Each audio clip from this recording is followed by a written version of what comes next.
doing stand-up comedy.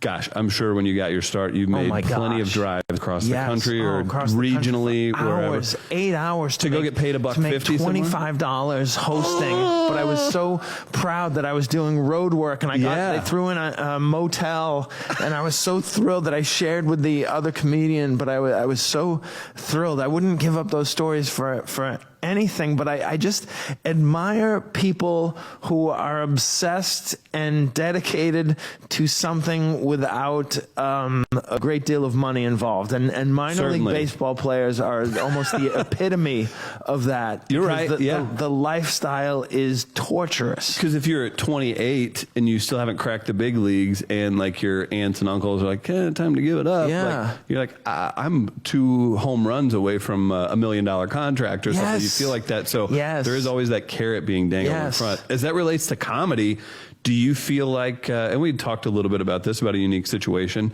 Do you feel like somebody who would be kind of thrust into stand-up is so pure? It's so, you get found out really quick if you're not the real deal.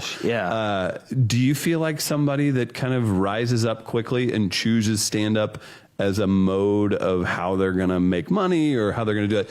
Can you, when you lose those experiences of not being out on the road, getting your dick kicked in, basically, like, can you still succeed and be a hardened comic? I mean, maybe they just need to reach that 20-year mark or something. I don't know. I definitely think it's great for stories, and it builds character, and it builds confidence. But a lot of these people, and I guess they're usually younger, have so much confidence. I'm blown away by their self-assurance and their fortitude.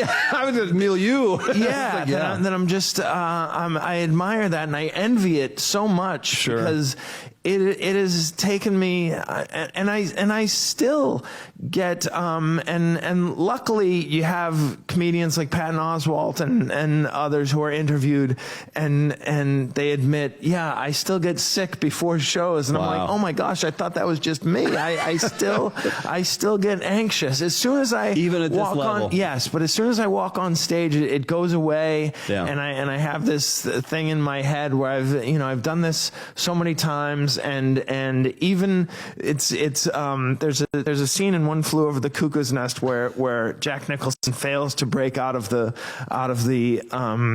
asylum institution, out of the institution, and people are teasing him, and he says, "At least I tried," and that's the thing I go to every time. At least I tried to break out, even if I fail. At least I gave it a shot.